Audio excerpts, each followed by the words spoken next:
Government जो rules policy बनाते हैं वो सब ना मैम। मैम बिजनेस का रूल और रेगुलेशन ये सब। बिजनेस का रूल्स एंड रेगुलेशन। देखिए कॉर्पोरेट गवर्नेंस सबसे पहला चीज होता है कि सबसे बेस्ट मैनेजमेंट प्रैक्टिस करना। ठीक है, पहला तो टर्म ये है कॉर्पोरेट गवर्नेंस का मतलब। देखिए थ्योरेटिकली देखें तो स्टेक होल्डर को सुप्रीम पावर दिया जाता है क्योंकि उसका पैसा लगा है कंपनी में या बिजनेस में। लेकिन प्रैक्टिकली अगर देखिए तो सारा डिसीजन बोर्ड ऑफ डायरेक्टर्स ही लेती है ना। प्रैक्टिकली मैनेजमेंट तो सब कुछ बोर्ड ऑफ डायरेक्टर के हाथ में, स्टेक होल्डर के हाथ में तो है नहीं। तो जो डिसीजन वो लेगी वही इम्प्लीमेंट होगा।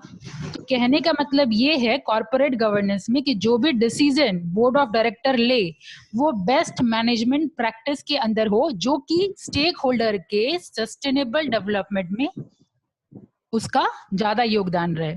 ठीक है, तो ये चूंकि टर्म नया है आप लोगों के लिए, एक दो लाइन लिख लीजिए कॉर्पोरेट गवर्नेंस के बारे में। मतलब समझ में आ गया ना? मतलब समझ में आया कि नहीं सबको? Yes ma'am. सिर्फ आप ही को समझ में आया, बाकी लोग?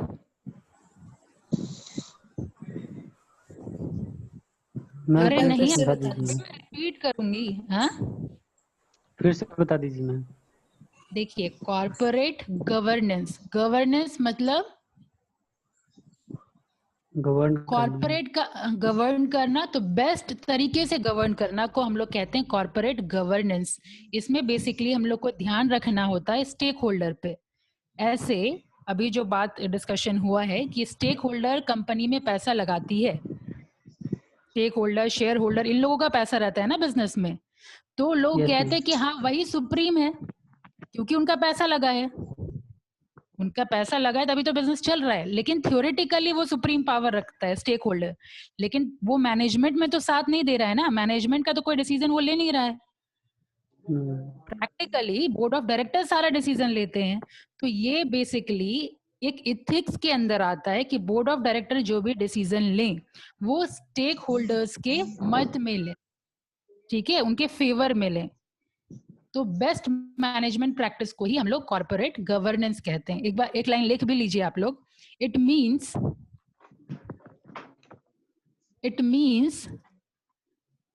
the application of best management practices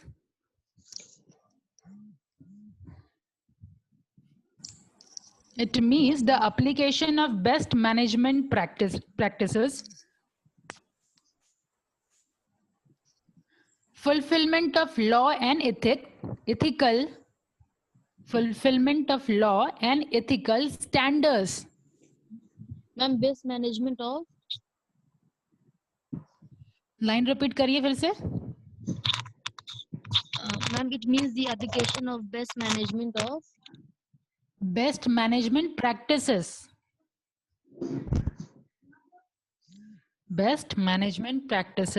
fulfillment of law and ethical standards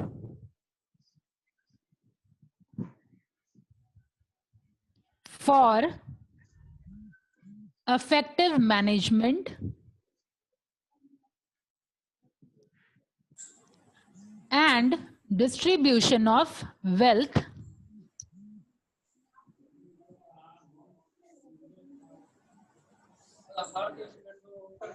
and discharge of social responsibility. अभी आप लोग को सुनना है, म्यूट कर लीजिए जब मैं पूछूंगी तब करने जाते हैं। डिस्चार्ज ऑफ, जब मैं पूछूंगी तब अनम्यूट करिएगा, अभी सब लोग म्यूट कर लीजिए। Discharge of social responsibility. Prateek, Danish, Khushi, आप लोग का म्यूट करिए, आवाज आ रही है किसी की तरफ से तो। हाथ धो के पीछे पड़ी हुई है मेरे, जैसे हम कहा इनका कर लिए हैं। दानिश माइक ऑफ कर यार। Discharge of total social responsibility. It means the application of best management practices, fulfillment of law and ethical standards for effective management and distribution of wealth and discharge of social responsibility for sustainable development of all stakeholders.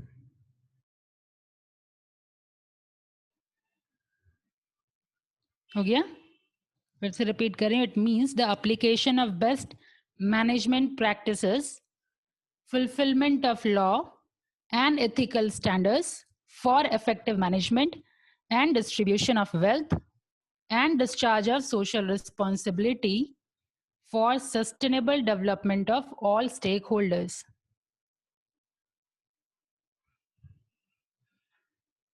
एक और point लिख लीजिए. Standard के बाद में ethical standard. Ethical standard कहाँ था? फिर रिपीट करिए, कहाँ तक लिखे हैं? Ma'am, it means the best management practices of performant of law and ethical standard. इसके बाद में फॉर इफेक्टिव मैनेजमेंट. मेरी आवाज कट रही है क्या? For effective management and distribution of wealth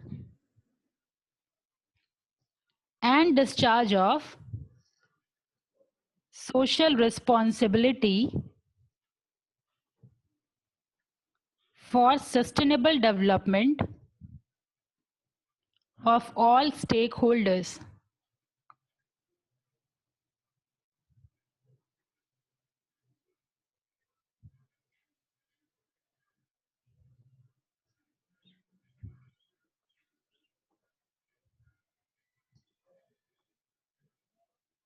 हो गया? Yes ma'am. नेक्स्ट पॉइंट लिखिए. System by which companies are directed and controlled. System by which companies are directed and controlled. Ma'am जो- stakeholders के बाद क्या बोली? किसके बाद? स्टेक होल्डर्स के बाद stakeholders last. Stakeholder के बाद फुल स्टॉप. नेक्स्ट पॉइंट बताया मैंने कि एक और बुलेट पॉइंट टाइप बना करके लिख लीजिए. Corporate governance is a system by which companies are directed and controlled. ठीक है ma'am.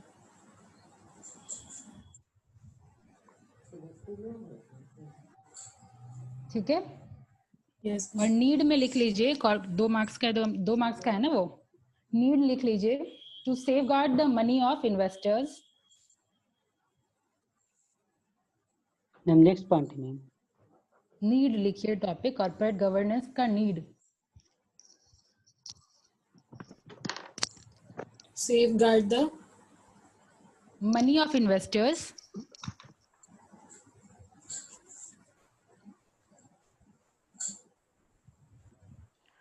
ensure success of the corporate.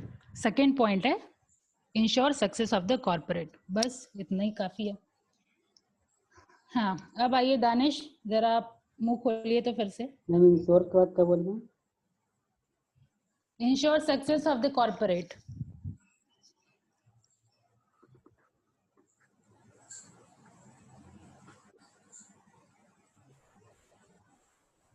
Ma'am ये टू सेफ गार्ड वाला फिर से रिपीट कीजिए तो. अरे नीड का इसका जरूरत मैं बता रही हूँ कि कॉर्पोरेट गवर्नेंस की जरूरत क्यों है. तो पहला तो जरूरत है ताकि वो सेफगार्ड कर पाए मनी ऑफ इन्वेस्टर की.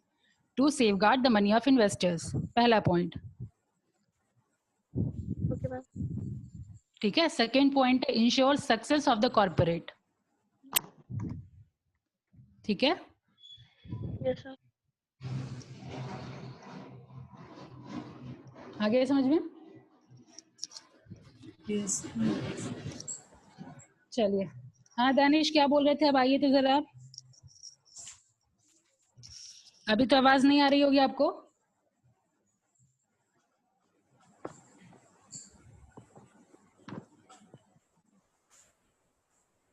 आवाज आ रही है कि नहीं आ रही है?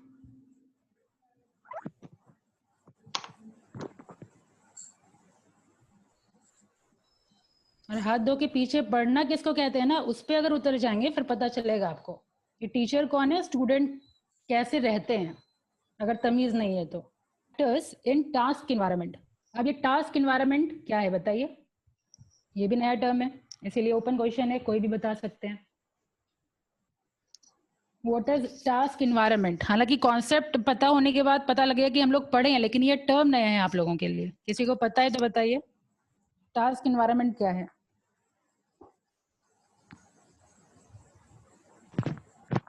मैम जो प्रोजेक्ट में टास्क दिया था वही ना मैम।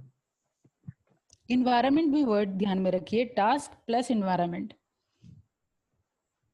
देखिए बेसिकली ये आउटसाइड फोर्स को कहते हैं, नहीं पता होगा आप लोगों को, ये टर्म नया है, लेकिन कॉन्सेप्ट सुनिए इसका क्या है। जो भी आउटसाइड फोर्सेस है जो हमारे कंपनी हमारे बिजनेस को अफेक्ट करेगा, उसको हम लोग टास्क इन्वायरमेंट कहते हैं। एक्सटर्नल इंटरनल सारा आउटसाइड फोर्सेस। अब हाँ एक्सटर्नली बेसिकली उसमें क्या आएगा? आउटसाइड फोर्सेस, पॉलिटिकल, टेक्नोलॉजिकल, यही हाँ। सब जो हो गया। हाँ, customer, supplier, competitor, labour force, government regulation भी, सारा कुछ ये आपका आ जाएगा टास्क इन्वायरमेंट में। क्या आवाज नहीं आ रही है क्या? आ रही कि नहीं आ रही है आवाज? आ रही है। हाँ, तो लिख लीजिए टास्क इन्वायरमेंट का बस एक लाइन कि outside force that affect company, और सारा लिख लीजिए, customer, supplier, competitor, labour force. ठीक है, तो क्वेश्चन पेपर करने से ये फायदा होता है कि टर्म वगैरह कुछ नया अगर होता है तो क्लियर हो जाता है। नेक्स्ट क्वेश्चन क्या है?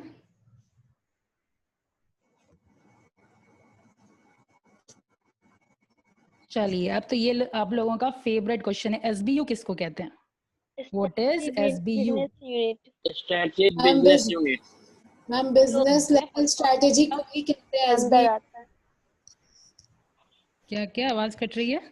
बिजनेस लेवल स्ट्रेटेजी को ही एसबीयू कहते हैं, स्टैंडर्ड बिजनेस यूनिट। हाँ, और डिफाइन अगर करें तो जैसे उस दिन टाटा का एग्जांपल दे रहे थे ना, इसमें और ज्यादा फोकस देने वाला पॉइंट क्या है कि कंपनी का यहाँ पे विजन अलग होता है और सारे एसबीयूज का विजन अलग होता है। जैसे टाटा मोटर और टाटा तनिष्क ले लीजिए, तो तनिष्क में क्या है और मोटर में क्या है, उसका टाटा मोटर का अपना स्ट्रैटेजी है, टाटा तनिष्क की अपनी स्ट्रैटेजी है। इन लोगों का कॉम्पिटिटर जो होगा टाटा मोटर्स का वो अलग ही होगा। कौन कौन है टाटा मोटर का कॉम्पिटिटर अगर हम बात करें? जो भी ऑटोमोबाइल सेक्टर में, जैसे होंडई, मारुति सुजुकी, ये सब हो गया टाटा मोटर्स के कॉम्पिटिटर। ठीक है, तनिष्क की अगर हम बात करें तो नाम ले लीजिए, पीपी ज्वेलरी है, और जो जो ज्वेलरी सेक्टर में काम कर रहा है वो आपका कॉम्पिटिटर हो गया टाटा तनिष्क का। तो देख रहे कैसे डिफरेंट, कंपनी तो सेम है टाटा, लेकिन उन लोग का विजन कंपनी से अलग है। यानी कंपनी का ऐसा यूनिट या ऐसा डिपार्टमेंट जो कंपनी से अलग सोचती है, जिसका अलग ही विजन है, अलग ही प्लान है। ठीक है, तो उसमें एक तो डेफिनेशन लिख लीजिएगा सबसे पहले, तो वेरी गुड, फुल फॉर्म उसका लिखेंगे जो आप लोग बोले, स्ट्रैटेजिक बिजनेस यूनिट। उसके बाद एक्सप्लेन करेंगे एक लाइन में, उसके बाद एग्जाम्पल दे देंगे, 2 मार्क्स का है तो एग्जाम्पल इसको कंप्लीट बनाएगा। वही टाटा का दे दीजिए, टाटा सन्स। उसके बाद डिफरेंट एसबीयूज जो है लिख लीजिए, टाटा मोटर्स, टाटा डोकोमो, टाटा तनिष्क। ठीक है, उसके बाद आप डिफरेंशिएट करके बता सकते हैं, Tata motor own strategy, Tata Tanishq own strategy, competitor का 2-3 नाम दे दीजिए। ठीक है, इस तरीके से आप लोग इसको डिफाइन कर सकते हैं। क्लियर है? आगे बढ़े। Yes ma'am.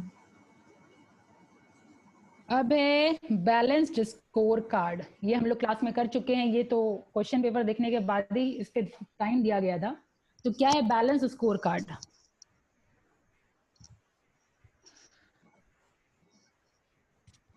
हाँ,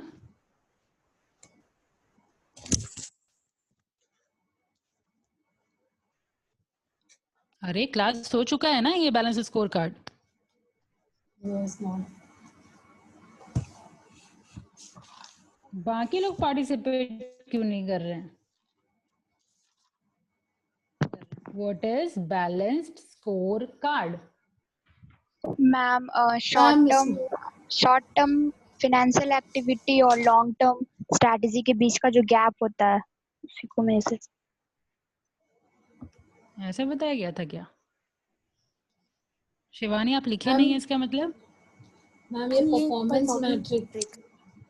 हाँ, ऐसा कि परफॉर्मेंस और इम्प्रूव करता है, कंट्रोल करता है परफॉर्मेंस ऑफ द ऑर्गेनाइजेशन या बिजनेस को, ओवरऑल एंड कैसे परफॉर्मेंस आउट देखा। हाँ हाँ प्रियंका सही है। Yes, जो भी ओवरऑल दिखता है ये बैलेंस स्कोर कार्ड के थ्रू, एक ऐसा ये परफॉर्मेंस मैट्रिक्स है जो आइडेंटिफाई करता है बिजनेस का जितना फंक्शन है और उसका रिजल्टिंग आउटकम।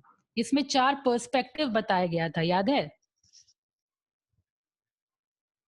4 पर्सपेक्टिव जो इंटर रिलेटेड पर्सपेक्टिव होता है। पीपीटी से एक्सप्लेन की थी, पीपीटी में ही रह गया क्या? ये आप लोग नोट डाउन किए थे? मैम फाइनेंशियल, हाँ वेरी गुड।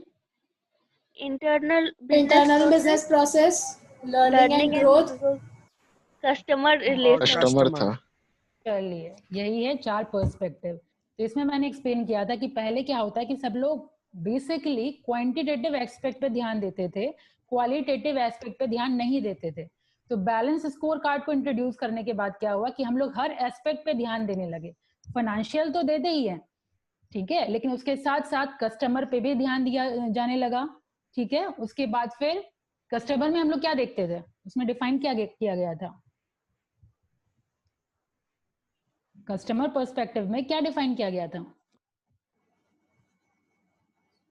हम कि अपना मतलब कस्टमर क्या रिक्वायर करता है उसको सेटिस्फाई करना। कस्टमर नीड मैम और वांट जो है customer, very good, customer need और वांट चेंज होती रहती है, तो कस्टमर को सेटिस्फाई करना। कस्टमर सेटिस्फाई होगा तो कस्टमर लॉयल होगा, और जैसे ही कस्टमर लॉयल हो गया वो हम लोगों के प्रॉफिटेबिलिटी में, हम लोग मतलब फर्म के प्रॉफिटेबिलिटी में वो हेल्प करेगा, ठीक है, जो डायरेक्टली लिंक हो जाता है फाइनेंशियल पर्सपेक्टिव से, क्योंकि फर्म का प्रॉफिटेबिलिटी बढ़ा यानी फाइनेंशियल पर्सपेक्टिव भी बढ़ा। और फाइनेंशियल पर्सपेक्टिव में हम लोग क्या बात करते थे? शेयर होल्डर्स के मैक्सिमम रिटर्न की, रेवेन्यू का ज्यादा ग्रोथ हो, है ना, यूटिलाइजेशन ऑफ एसेट हो, याद आ रहा है? ये सब हम लोग बात किए थे बैलेंस स्कोर कार्ड में। अब इंटरनल प्रोसेस में क्या बात किए थे?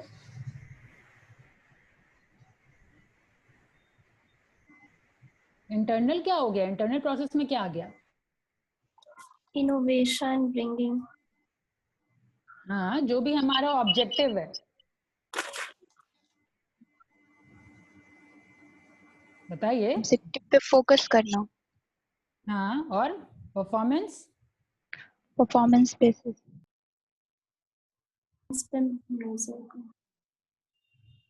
performance measure which are associated with our internal productive process। जो भी इंटरनल हम लोग प्रोसेस करेंगे यानी ऑर्गेनाइजेशन के विद इन में जो भी हम लोग कर रहे हैं, वैल्यू एडिशन कर रहे हैं, वो सब आपका आ जाएगा इंटरनल प्रोसेस के अंदर। और लर्निंग एंड ग्रोथ में क्या बताया गया था? यहाँ लर्निंग की बात हो रही है। एक्सक्यूज मी मैम, हाँ बताइए प्रतीक। मैम आप किस दानिश को रिमूव कर दिए हैं? क्या चीज? आप दूसरे वाले दानिश को रिमूव कर दिए लगता है क्लास से। ग्रोथ में क्या होता है? अपॉर्चुनिटीज और चैलेंजेस होता है मैम। अब यहाँ पे टेक्नोलॉजी की बात हुई थी, याद करिए, टेक्नोलॉजी बहुत जल्दी से चेंज हो रहा है, तो एम्प्लॉयज के लिए बहुत ही ज्यादा जरूरी हो जाता है कि वो अपने सारे नॉलेज को और स्किल को अपग्रेड करे, ठीक है। यहाँ पे इस टॉपिक के अंदर हम लोग ये डिस्कशन किए थे, लर्निंग एंड ग्रोथ पर्सपेक्टिव, ठीक है। तो यहाँ पे हम लोग ये डिस्क्राइब करेंगे कि technologies are changing fast, so it is important for employ to constantly learn and upgrade their knowledge and skills, ठीक है। अब नेक्स्ट क्वेश्चन पे बढ़े। बैलेंस स्कोर कार्ड वापस से आ गया दिमाग में? 2 मार्क्स के लिए एक एक लाइन सब में लिख देंगे, काफी होगा। अब आइए नेक्स्ट में, टेक्टर्स। ये भी क्वेश्चन पूछा गया था आपका वाइवा में। अब टेक्टर्स बताइए क्या है? ये डिफरेंशिएट करके मैं बताई थी, स्ट्रैटेजी और टेक्टर्स में क्या डिफरेंस है, बताइए। What is tactics? पढ़ना नहीं है, फिर से मैं ये बोल रही हूँ कि रीडिंग नहीं दीजिए, आप समझे क्या है टेक्टर्स क्या है? मैम 3 लेवल होता है, तो स्ट्रैटेजिक लेवल नीचे वाला होता है, टैक्टिक्स लेवल उससे ऊपर वाला होता है। देखिए, जो स्ट्रैटेजी को सपोर्ट करने के लिए ही टैक्टिस होता है, ठीक है। जो भी एक्शन हम लोग लेते हैं स्ट्रैटेजी को सपोर्ट करने के लिए, वो है टैक्टिस। तो स्ट्रैटेजी से स्मॉलर स्टेप होता है, ये छोटा छोटा हम लोग स्टेप लेते हैं ना उस स्ट्रैटेजी को अचीव करने के लिए। 2 लाइन लिख लीजिए इसमें, tactics is a action taken to support that strategy. क्योंकि काफी कंफ्यूजिंग वर्ड है, बहुत लोग कंफ्यूज हो जाते हैं स्ट्रैटेजी क्या है, टैक्टिस क्या है। तो सबसे पहला सबसे बड़ा डिफरेंस तो यही है कि स्ट्रैटेजी हमेशा लॉन्ग टर्म गोल के लिए होता है, और उस गोल को अचीव करने के लिए जो हम लोग छोटा छोटा स्टेप लेंगे, जो हम लोग इनिशिएटिव लेंगे, एक ये वर्ड भी याद रखिए, इनिशिएटिव, तब याद आ जाएगा। टैक्टिस को हम लोग इनिशिएटिव भी बोलते हैं, ठीक है। तो ये डिफरेंस होता है बेसिकली दोनों में। लिख लिए, action taken to support that strategy is tactics. आगे समझ में? Yes ma'am. और स्मॉलर स्टेप, और and it is also for a shorter time frame, ये सब भी ऐड कर सकते हैं। और स्ट्रैटेजी भी बगल में एक लाइन लिख लीजिए, क्योंकि क्वेश्चन आ सकता है, डिफरेंस भी पूछा जा सकता है इस क्वेश्चन में। हो सकता है नेक्स्ट ईयर में जो पूछा जाए टैक्टिस और स्ट्रैटेजी के बीच में डिफरेंशिएट करने बोल दे, तो वो तो मैं ऑलरेडी लिखवा चुकी हूँ, ठीक है। डिफरेंशिएशन करके टेबुलर फॉर्म में तो लिखवा चुकी हूँ ना शायद, कौन से इसमें, मार्केट लोकेशन में मैंने लिखवाया था, है ना। Market location and time location वाले चैप्टर में लिखवाया था मैंने। तो कॉन्सेप्ट समझ में आ गया। स्ट्रैटेजी भी यहाँ पे लिख लीजिए एक लाइन की, लॉन्ग टर्म गोल के लिए यूज होता है ये। It is for long term goal. कौन? Strategy. Strategy is for long term goal and it gives you path you need towards achieving your organization's mission. हो गया?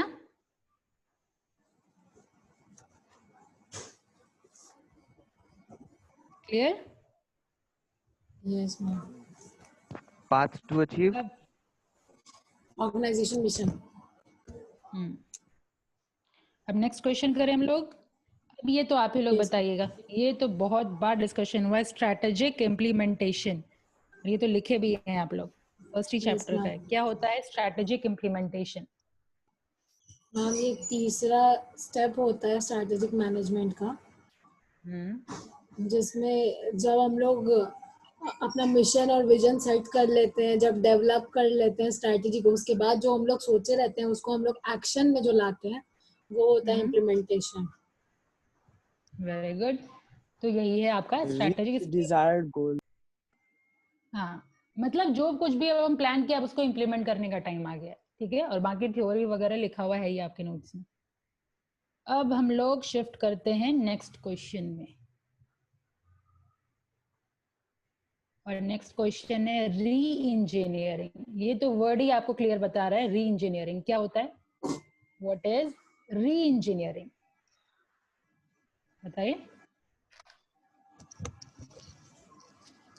फिर से इवैल्यूएट करना। हाँ, री लिखा हुआ है, मतलब जो कुछ भी हम लोग काम किए हुए हैं, जो भी हम लोग स्ट्रैटेजी बनाए हैं उसके ऊपर रीथिंक करना, ठीक है, दैट इज री इंजीनियरिंग। लिख लीजिए, involves completely rethinking existing business method,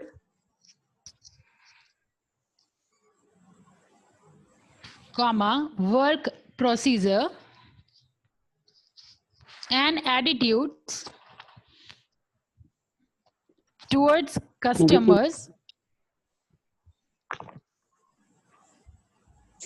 and suppliers. हो गया? Yes, ma'am. Full stop. It usually starts from a clean sheet of paper.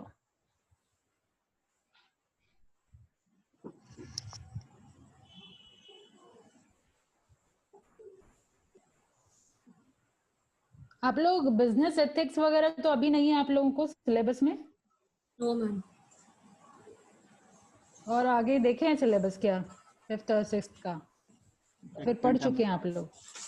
हाँ, बिजनेस एथिक्स सेकंड सेम में था कुछ। यस, सेकंड सेम में बिजनेस एथिक्स था, तब तो कॉर्पोरेट बिजनेस ऑर्गेनाइजेशन के बुक था सब्जेक्ट बिजनेस ऑर्गेनाइजेशन, उसके अंदर में पढ़े थे हम लोग स्टैटिस्टिक्स नहीं वगैरह। तो थ्योरी वगैरह कॉर्पोरेट गवर्नेंस वगैरह का?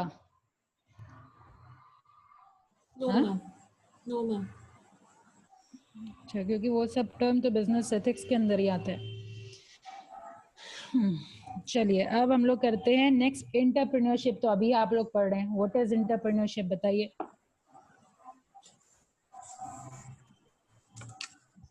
एंटरप्रेन्योरशिप तो अभी पढ़ रहे हैं ना आप लोग? Yes ma'am. किसको कहते हैं एंटरप्रेन्योरशिप?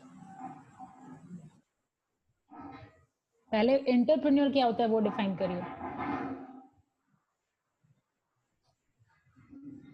मैम एंटरप्रेन्योर और जॉब गिवर, मैम एंटरप्रेन्योर खुद का business start. Job giver ma'am. जो मोदी जी का टैगलाइन है जो बार बार यूज करते हैं, don't be a job seeker, be a job giver, शायद यही लाइन है ना? यस जो मैम। मेक इन इंडिया को प्रमोट करने के लिए ये लाइन बोला जाता है बार बार, उनके भाषण में सुने होंगे आप लोग।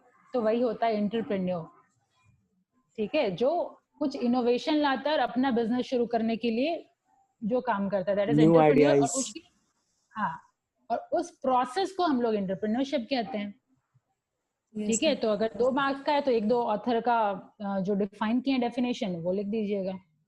ये सब अपने वर्ड्स में लिखने वाला है। अब ये भी नया टर्म है, वो the meaning of strategic piggybacking. ये क्या होता है? पता है क्या है piggybacking? No ma'am. Out of piggyback, state question है। हाँ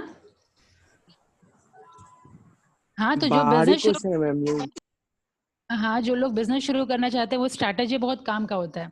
देखिए टर्म को पहले समझिए कि पिगी बैकिंग लिखा हुआ है, मतलब किसी के पीठ पे सवार होना। पिगी बैकिंग का मतलब क्या होता है? किसी के पीठ पे सवार होना, तो किसी का सहारा लेकर के अपने बिजनेस को और आगे बढ़ाना, ठीक है। तो ऐसे एग्जाम्पल के तौर पे जैसे देखिए कोई मैकडोनल्ड है कहीं, ठीक है, वहीं पे बर्गर किंग भी खुल गया, या जहाँ डिज्नी है वहीं पे एक और बच्चा का कोई सामान वगैरह बेचने के लिए खुल गया। तो इससे क्या होता है कि R&D सबका पैसा बच जाता है।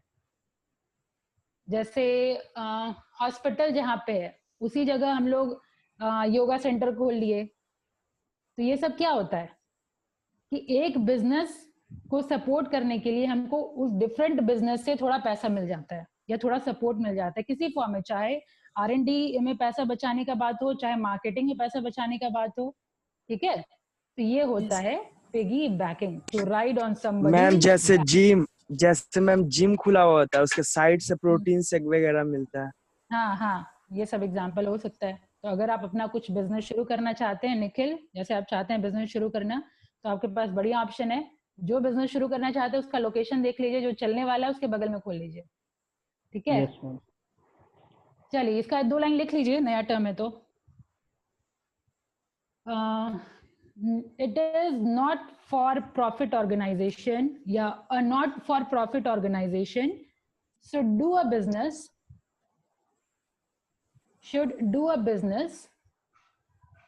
पहले याद रखने के लिए ब्रैकेट में ये लिख लीजिएगा, to ride on somebody's back।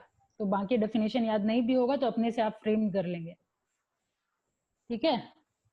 अब आगे लिखिए definition, a not for profit organization should do a business that may be unrelated to the institution,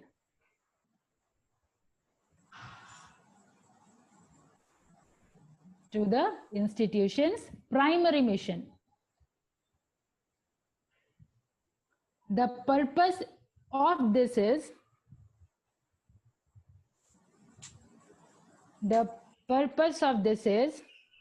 हम 1 मिनट से भी कम है।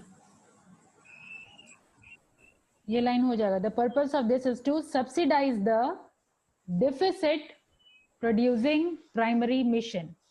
The purpose of this is to subsidize the deficit producing primary